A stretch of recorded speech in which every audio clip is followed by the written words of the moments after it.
भारत तेरे टुकड़े होंगे इंशा अल्लाह इंशा अल्लाह। अफजल हम शर्मिंदा हैं, तेरे कातिल जिंदा हैं। नमस्कार मित्रों, मैं आपका दोस्त सुमित दैया। आज हम इस मुद्दे पर विचार करेंगे कि टुकड़े टुकड़े गैंग के सरगना को, टुकड़े टुकड़े गैंग के मुखिया को, जिस पर हाई कोर्ट में केस पेंडिंग है और जो बेल पर बाहर है, कांग्रेस ने उसे उत्तर पूर्व दिल्ली से टिकट दे दी। तो कांग्रेस इससे चार बातें साबित होती हैं। नंबर एक, जो इस देश को तोड़ने की बात करता है, जो इस देश पे एक तरीके से आघात पहुंचाने का काम करता है किसी भी माध्यम से, कांग्रेस उसको अपने सराखों पर बिठाती है। नंबर दो, कांग्रेस की ही तरह जितनी भी परिवारवादी पार्टियां हैं, वो अपनी औलादों के लिए, अपनी संतानों के लिए कंपटीशन नहीं चाहती, क्योंकि उन सबके पास अब अपने पप्पू हैं। क्योंकि कन्हैया कुमार एक अच्छा ओरेटर है, एक अच्छा वक्ता है, जेएनयू से पीएचडी की हुई है, इसलिए लालू यादव को यह लगा कि उनके किश्तों में हाई स्कूल पास लड़के कभी वहां बिहार में एक्सपोज ना हो जाए और कहीं कन्हैया कुमार कहीं वहां पे कोई बड़ा लीडर बन के ना उभर जाए, इस डर से लालू यादव ने जो है प्रेशराइज करके कांग्रेस को, कन्हैया कुमार को बिहार से बाहर कर दिया। जबकि बेगूसराय पर वो पिछले 5 वर्षों से अपनी तैयारी कर रहे थे, जिस सीट पे वो वर्ष 2019 में हारे थे। अगली बात इससे यह साबित होती है कि कांग्रेस जो है वो आरजेडी की बैसाखियों पर है, आरजेडी के रहमो करम, आरजेडी की दया पर है। और ना केवल कांग्रेस बिहार में आरजेडी के रहमो करम पर है, बल्कि किसी भी स्टेट में ये जो इंडी गठबंधन के तहत कांग्रेस चुनाव लड़ रही है, तो कांग्रेस इसी तरीके से सपा के रहमो करम पर है, सपा की बैसाखियों पर है। इसी तरीके से कांग्रेस अलग अलग जहां पर भी इंडी गठबंधन वजूद में है, वहां पर कांग्रेस अपने पैरों पर नहीं खड़ी, वहां कहीं ना कहीं बैसाखियों पर है। संजय निरुपम ने यही कहते हुए कांग्रेस से अभी इस्तीफा दिया है रिसेंटली।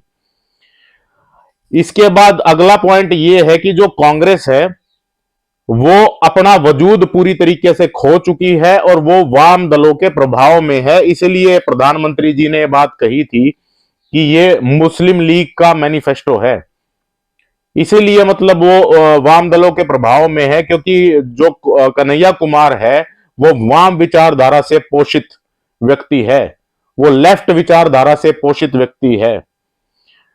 आप ये देखें कि 2019 में शीला दीक्षित जितनी बड़ी लीडर ने जहां से चुनाव लड़ा था, 4,21,000 वोट 2019 में शीला दीक्षित को उत्तर पूर्वी दिल्ली में मिले थे। तो कांग्रेस के पास ना पहली, ना दूसरी, ना तीसरी कतार में कोई ऐसा नेता नहीं था इसके अलावा जिसको कांग्रेस टिकट देती। ठीक है, जहां से शीला दीक्षित ने चुनाव लड़ा, वहां से कांग्रेस ने उनके विकल्प के रूप में कन्हैया कुमार को भेज दिया। इससे यह बात बिल्कुल साफ जाहिर होती है कि कांग्रेस के पास विचारधारा का टोटा तो है ही है, उनके पास नेताओं का भी टोटा है, नीति का भी टोटा है, हर चीज का टोटा है। और इसलिए यह भगदड़ मची हुई है, कांग्रेस में लोग अपना भविष्य नहीं देख पा रहे, नहीं तलाश पा रहे, इसलिए दूसरी पार्टियों का, स्पेशली बीजेपी का रुख उनके नेता कर रहे हैं। इसके अलावा आप अगर ये देखें कि जिस तरीके से राहुल गांधी देश से बाहर की यात्रा करते हैं, जिस तरीके से सलमान खुर्शीद जाते हैं, जिस तरीके से कांग्रेस के अन्य नेता मणिशंकर अय्यर या अन्य नेता जो जाते हैं और भारत के संदर्भ में भारत से बाहर जाके भारत का कहीं ना कहीं बेइज्जती करने का प्रयास करते हैं या भारत को ओछा नीचा दिखाने का प्रयास करते हैं, तो इनकी अपनी भी यही मानसिकता है। और इसी मानसिकता से जो पोषित व्यक्ति होता है, या इसी मानसिकता या इसी आधार पे जो देश को बांटने या तोड़ने का काम करता है, उसको कांग्रेस आगे बढ़ाती है। कांग्रेस जनता को दानव कहती है। जो इस देश का जिन्होंने नाम कमाया, नाम बढ़ाया, हेमा मालिनी, ऐश्वर्या राय जैसी जो अभिनेत्रियां हैं उनको नाचने वाली कहती हैं। यहां देख, कभी कहेंगे उधर देखो भैया अमिताभ बच्चन नाच रहा है, वो देखो भैया उसके साथ ऐश्वर्या राय नाच रही है। देश के हमारे युवाओं को शराबी कहती है। जो सनातन का अपमान करने वाले लोग हैं उनके साथ स्टेज शेयर करती है, वो इनके अलायंस पार्टनर हैं। तो जो ना इनको सीबीआई पे विश्वास है, ना इनको ईडी पे विश्वास है, ना इनको देश के सुप्रीम कोर्ट पे विश्वास है, सर्जिकल स्ट्राइक और एयर स्ट्राइक का ये सबूत मांगते हैं, ना इनको आर्मी पे विश्वास है, तो देश की जनता ये कहती है कि देश की जनता को कांग्रेस पे विश्वास नहीं है। जिसको इस देश की किसी एजेंसी पे विश्वास नहीं है, जिसको मतलब आर्मी पे विश्वास नहीं है, जिसको सबूत चाहिए, और जो देश को बांटने और तोड़ने की बात करते हैं, उनको कांग्रेस आगे बढ़ाती है। तो ऐसी कांग्रेस पर देश को विश्वास नहीं है। तो ये बड़ा सोचने का विषय है मित्रों कि ये जो परिवारवादी पार्टियां हैं, ये अपनी औलादों के लिए कहीं भी कंपटीशन नहीं चाहती।